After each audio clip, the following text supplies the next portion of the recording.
This is a diesel-powered Volkswagen Lupo, so we all know what to expect.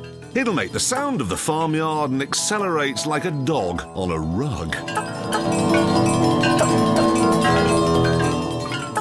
Or is that wrong? Well, let's find out. I am going to do one lap of the M25 in this thing to see if it's bearable. And to make it more interesting, I shall be going in convoy with a petrol-powered Lupo. And the producer has said, however much money I save in fuel by driving this, I can spend in the shop. Like all motorway service stations, there's much to choose from. $4.99 for a Cliff Richard calendar. Tempting.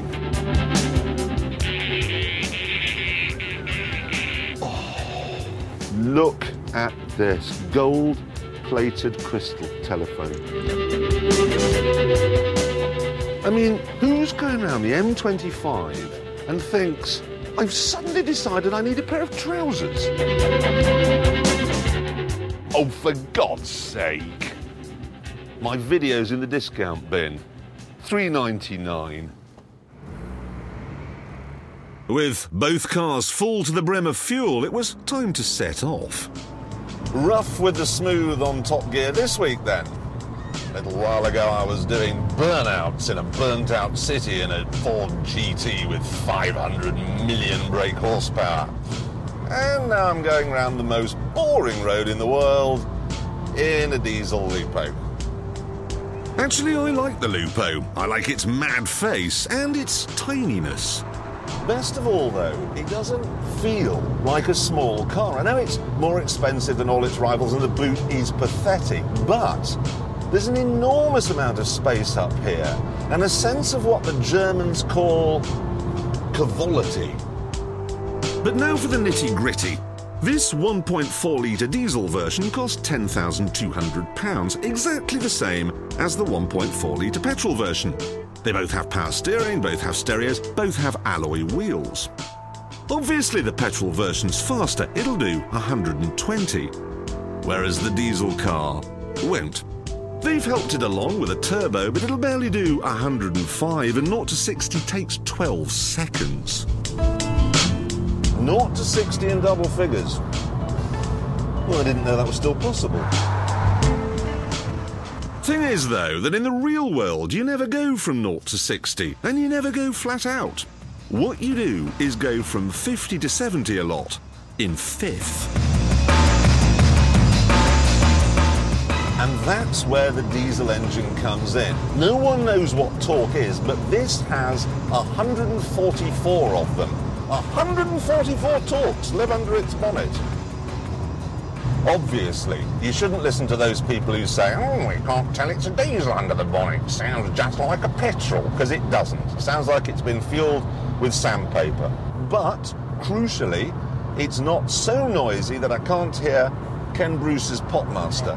Give me the titles of 3 UK single chart hits. 4 Squeeze. Call for Cats, Labelled with Love, Up the Junction. Come on, useless man. Easy.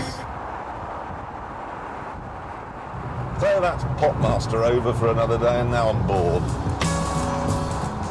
People are always being rude about the M25. Oh, it's got 73 miles of jams on any given Monday, but think about it. I know it should be wider, I know there should be 68 lanes in either direction, but 200,000 cars a day use this thing. 200,000, and imagine where they'd all go if it weren't here. To go to Carshalton and Watford. Do you want to go to Watford? Oh no. There I was defending the M25 and now...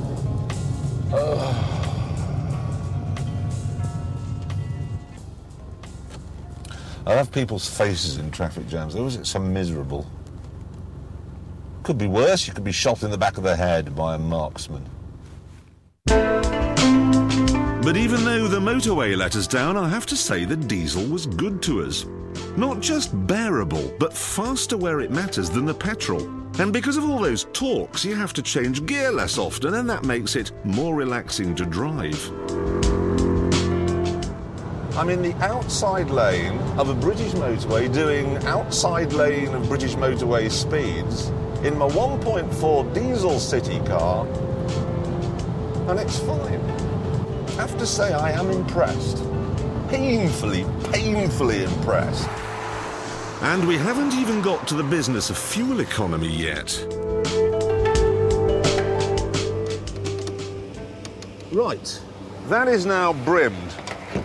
And the news is, frankly, astonishing, because this little diesel here has done 75 miles to the gallon, and the petrol only managed 42 miles to the gallon, and that's a huge gulf. So are the savings.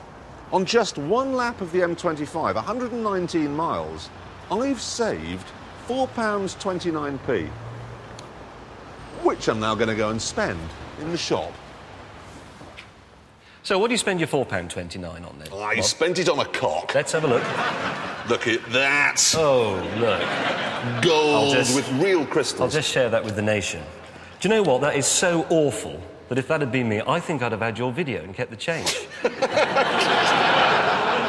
No, the thing that occurred to me is if you went round to the M25, I don't know, there were probably 20 of those different statuette things, you could get the lot. The producer says if I go round again, I can have a beaver. A golden beaver? A golden beaver. Do you honestly think I am going to put up with a small diesel hatchback just so that I can have a golden cock? Yes, almost certainly. Listen, the thing is, it is faster. I promise you, James, I promise you it isn't. Well, I organised a race this morning around the track. In the wet, the Petrol Lupo was 6 seconds quicker. That is eternity. On the motorway, 50 to 70, you put your foot down in the diesel and the bloke in the petrol one's fishing around. And also, if I can just think back to when you were driving that 5 Series, you said you were driving the 3-litre petrol, you've driven the 3-litre diesel, and I'm quoting, and it was astonishing. Yeah, the big 3-litre BMW engine is astonishing, as that Mercedes one is that you drove, but on a small hatchback, OK? When you drive one of those and it's a diesel, it says 3 things about you. One is, you're tighter than 2 coats of paint. The second one is that you care so much about the environment that you want to leave a little protective sooty film over it. And the third one is, you're probably French. I've suddenly remembered why I don't like talking to you. So I'm going to go and talk to my best friend, the little one.